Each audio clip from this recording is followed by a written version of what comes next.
दुलाराय बर' फरायसा आफादनि सोलोंथाइ नेहाथारि जानानै गिबियाव जोंनि बर' बिजोंनि जाय फोरोंगिरि सरकारि फरायसालिनि फोरोंगिरि प्राइभेट फरायसालिनि फोरोंगिरि आरो भेन्सार स्कुलनि फोरोंगिरि जाय बिथांमोना बर'नि सुबुं धोन बर' लाइमोनफोरखौ गियान होनो थाखाय बिथांमोना गोबां फोरोंगिरि बिथांमोना सान हर खस्थ' खालामदों। थिग बेबादिनो 2020 मायथाइयाव जों फिथाइ मोनबाय। दा बिनि थाखाय आं दुलाराय बर' फरायसा आफादनि जानानै साफ्रोमबो फोरोंगुरु सार बिथांमोनखौ साबायखर बावहरो आरो फोरोंगुरु सार बिथांमोननि नाजानायनि गेजेरजों जोंनि फरायसाफोरा गोग्गो सोलोंथाइ मोनोब्ला बर' हारिया दावगागोन आरो जोंनि बर' हारिनि बिफा उपेन्द्रनाथ ब्रह्म बिथांनि जि बर' हारिया गेरेमसा जानांगौ बिथांनि सिमाङा जाफुंगोन। दा 2020 मायथाइयाव सेबाया रिजाल्टखौ फोसावबाय। थिग बेबादिनो दुलाराय बर' फरायसा आफादा जोङो टप 10 सायख'नानै कमल कुमार देरहासार बान्था होबोबाय थादों। देग्लाय 15थि कमल कुमार देरहासार बान्थाखौ बाक्सा जिल्लानि सिङाव थानाय सालबारि दखरा एबसुनि सिङाव थानाय सालबारि कलेजनि बे नब्लाङाव जों लादों। दा बे हाबाफारिया सोलिगासिनो दङ। सेथि हिसाबै बिदिसा खाख्लायनाया मोनदों। दा गोदोनिफ्राय जुदि कम्पेयार खालामोब्ला 2006 2007 मायथाइनिफ्राय दा पार्सेन्टेजआ बिराद गोजौ हाइ जाबोदों। थिग बेबायदिनो हारसा फरायसाफोरजों बा गुबुन गुबुन रायजोनि फरायसाफोरजों जों कम्पेयार खालामनो जों हाया। नाथाय जों दुलाराय बर' फरायसा आफादा जों लुबैयो जोंनि फरायसाफोरा गुबुन गुबुन हारिनि फरायसाफोरजों कम्पेयार खालामथावथाव बिथांमोनाव टेलेन्ट दङ। दा दिनै केरेला मिज'राम बा आसामनि फरायसाफोरजों कम्पेयार खालामनो हानाय जोंनि बर' फरायसाफोरनाव टेलेन्ट दङ। जों बर' फरायसाफोरा खोब गामि ओनसोलाव थायो आरो गामि ओनसोलाव फरायो। थिग बेबायदिनो बेंगलरनि फरायसाफोरा जिबादि फेसिलिटि मोनदों बेबादि फेसिलिटि मोनोब्ला जोंनि फरायसाफोरा बेंगलरनि फरायसाफोरजों फेर फाथिनो हानाय केपासिटि दं। गुवाहाटियाव थानाय जि फरायसाफोरा जिबादि केपासिटि जेरैबायदि केयारिं मोनदों बेबायदि केयारिं मोनोब्ला जोंनि फरायसाफोराबो बै फरायसाफोरजों कम्पेयार खालामनो हानाय बिथांमोनाव केपासिटि दङ। दा जोंनि बर' फरायसाफोरा नांगौबादि बिमा बिफानिफ्राय केयार मोना, नांगौबादि जोंनि संगठनफोरनिफ्राय केयार मोना आरो नांगौबादि सरकारफोरनिफ्राय केयार मोनाखै। जुदि बेफोरखौ मोनजोबनायब्ला जोंनि बर' फरायसाफ्रा केरेला मिज'राम आसामनि वेस्ट बेंगलनि फरायसाफोरजों कम्पेयार खालामनो हानाय गोबां जोंनाव टेलेन्ट दङ, हाइडेन टेलेन्ट दङ। दा जोंनि बर' फरायसाफोरा दिनै टप 10 मासियाव आवग्रिनो हायाखै। 3 मार्कनि थाखाय सासे फरायसाया टप 10 मासियाव आवग्रिनो हायाखै। 581 टटेल मार्क मोनदों। 584 मार्क मोनोब्ला बिथाङा टप 10 मासियाव आवग्रिनो हायोमोन। दा आरो दुलाराय बर' फरायसा आफादा बुंनानै दोनदों टप 10 मासियाव आवग्रिनो हायोब्ला जोङो 50,000 रां होगोन होननानै। बर'नि जारिमिनाव सासेल' आवग्रिनो हादों, बे जाहैबाय बिबुंसार बसुमतारी। जों लुबैदोंमोन देग्लाय सासे आवग्रिनो हागोन बा सानै साथाम बुरजायानो आवग्रिनो हागोन होननानै जों लुबैदोंमोन। नाथाय लुबैनाय बादि जायासै। अब्ला बै बर' फरायसाफ्रा नेक्स्टआव जाहाथे मोजां साबसिननिफ्राय हामसिन हायार सेकेन्डारि मोजां रिजाल्ट खालामनानै गावबागाव थांखिखौ जाफुंसारनो हाथों। दुलाराय बर' फरायसा आफादा बेखौ जों आफा अबंलावरिनाव आर'ज खालामो आरो आसाम सरकारखौ जों नारसिनबोबाय थागोन। गोबां जोंहा भेन्सार स्कुल दङ, एकर्डआवबो दाखालि जालांबाय, एकर्डनि क्लजेसाव लिरखानाय दङ जे गंफ्रोमबो आसाम बा बिटिआरनि बर' फरायसालिफोरा उइदाउट कन्डिसन जानो नांगौ होननानै। दा बेखौ आङो दिनै बे हाबाफारिनि गेजेरजों नोंथांमोननि चेनेलनि गेजेरजों दुलाराय बर' फरायसा आफादनि सोलोंथाइ नेहाथारि जानानै जाय बिथांमोना फोरोंगिरि सार बिथांमोना 10 बोसोर 15 बोसोर मास्टार मावनानै थाइसेबो फैसा मोना, भेन्सार स्कुलाव खाथिगासिनो दङ, साइकेल बायनो फैसा गैया, गथ' गथायनो जेबो बायना होनो हायाखै।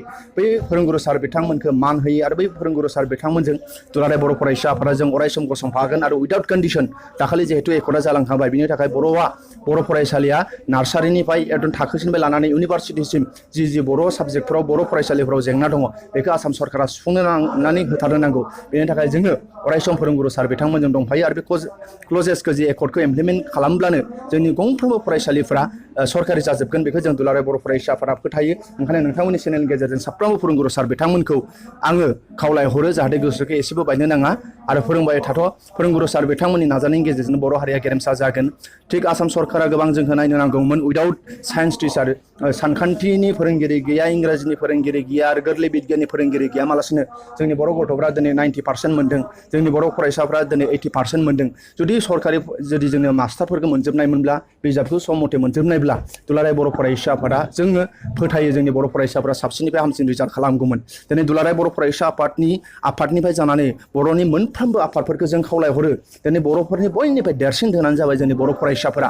गोबां जोंहा सम्पति दङ, गोबां सम्पति अरजिनो हाबाय, नाथाय हारिनि सम्पति हिसाबै जोंहा बर' फरायसाफ्रा सेंग्रा सिख्लाफोरा दा बै सेंग्रा सिख्लाफोरखौ मोजां लामाजों लांनाय, सेंग्रा सिख्लाफोरखौ मोजां गियान बुथुमना होनाय, फरायसाफोरखौ मोजां लेखा गोरों खालामनाया एबसुजों लोगोसे बर'नि मोनफ्रोमबो माहारियारि आफाद आरो सरकारि आफादफोरनाव दायथ' थाबाय बेनि थाखाय एबसुनि जानानै साफ्रोमबो माहारियारि आफादफोरखौ रायजो राजा न'खरफोरखौ जों खावलायहरो जे मोनफ्रोमबो जोंनि गामिफ्रा आदर्श गामि जानांगोन जोंनि गामिफ्राव जाहाथे हाबा हुखाफ्राव जाहाथे मा होनो बुलायलायनाय जाया जौ लोंलायनाय जाया जाहाथे गथ'फ्रा जि गामियाव थानानै बिथांमोना गेदेरखौ सनमान होनो लुगैयो गावनि फरायनाय बिजाबखौ फरायथारनो नांगौ बैबादि गामि आदर्श गामि जानो नांगौ ओंखायनो गामिफोरनि अबस्थाया मोजां जाहाथे जाथों गेदेर गोलावफ्रा उन्दैफोरखौ जाहाथे मोजां गाइड होथों बै फरायसाफोरखौ दानो थाखाय गामिनि गावबुरानिफ्राय लानानै गामिनि बिमा बिफानिफ्राय लानानै गामिनि रायजो राजानिफ्राय लानानै मेलेमजिबि फोरोंगुरुफोरनिफ्राय लानानै बर'फोरनि साफ्रोमनिफ्रायनो आफादफोरनि जोंनो सहाय नांगोन एबसुनि जानानै जोङो सहाय बिदों एबसुनि जानानै गामिखौ मोजां दैदेनलांनो थाखाय साफ्रोमखौबो जों खावलायहरदों सरकारनिफ्राय लानानै बे सरकारि आफादफोरा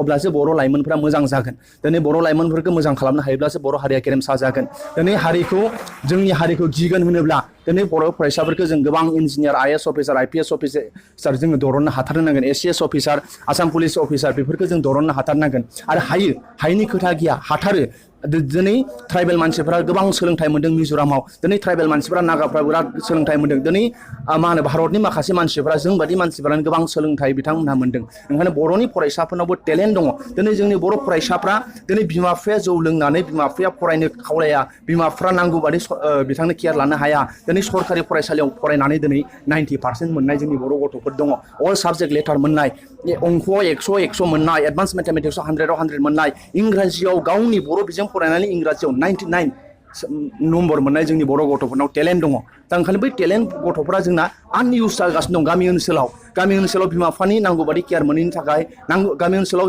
मा होनो नांगौ बादि बिथांमोनखौ गाइड होनो हायैनि थाखाय बिथांमोननि टेलेन्टआ आनइउस जानानै दङ ओंखायनो बे फरायसाफोरखौ साफ्रोमबो फरायसाफोरखौ गोग्गो सोलोंथाइ होनाय आरो साफ्रोमबो फरायसाफोरखौ मोजां लामाजों लांनायाव जों दुलाराय बर' फरायसा आफादा सान हर नाजागोन बेनि थाखाय जोंनि आनसलिकफ्राव एबसु अफिस दङ सोरबा जुदि बिमा बिफाया एनि टाइम फरायनायाव जुदि गथ'आ एसे प्रब्लेम मोनदोंब्ला सोरबा फरायसाफ्राबो एनि टाइम जुदि सोलोंथाइ लानायाव प्रब्लेम मोनदोंबा आं एबसुनि एडुकेसन सेक्रेटारि जानानै मोनफ्रोमबो गावबागाव आनसलिक एबसु अफिसाव थांनानै जाहाथे खिन्थाहै एनि प्रब्लेम जाया मानो फरायनायनि टिउसन मास्टार नागिरनानै मोनाखै एनि टाइम क्लास रेगुलार खालामनो हायाखै एनि टाइम प्रब्लेमखौ एबसु अफिसाव थांनानै खिन्थाहै जों एबसुआ बे फरायसाफोरखौ जेरैखि जाया मानसि मोजां खालामनो थाखाय जों बिथांमोनखौ नाजागोन ओंखायनो जोंहा फोथायनाय दङ दुलाराय बर' फरायसा आफादनिफ्राय बर' हारिया गेरेमसा जागोन उपेन्द्रनाथ ब्रह्मनि सिमांखौ जों जाफुंहोथारनो हागोन आरो जों साफ्रोमबो बर' फरायसाफोरा बिमा बिफानि खोथाखौ मानिगोन बिमा बिफानिखौ दुखु होआ फोरोंगुरु सार बिथांमोननि खोथाखौ मानिगोन आरो मोजां मानसि जागोन आरो गावनि खाफालखौ गाव दानानै लाथारगोन आरो गोसो होथारनानै लेखा फरायगोन मोनफ्रोमबो प्रब्लेमखौ अभारकाम खालामगोन मोनफ्रोमबो प्रब्लेमखौ फेजेननानै दुखु जारला खस्थ'नि गेजेरजोंब्लाबो जोंनि बर' फरायसाफ्रा गोग्गो सोलोंथाइ लाथारगोन गावनि थांखिखौ जाफुंनांगौमानि बिथाङा नाजाथारगोन बै बर' फरायसाफोरखौ जोंहा फोथायनाय दङ बेनि थाखाय जों दुलाराय बर' फरायसा आफादा एनि टाइम 24 आवार्स जोङो बै फरायसाफोरखौ हेल्प खालामनो थाखाय जों रेडि दङ गोजोन्थों।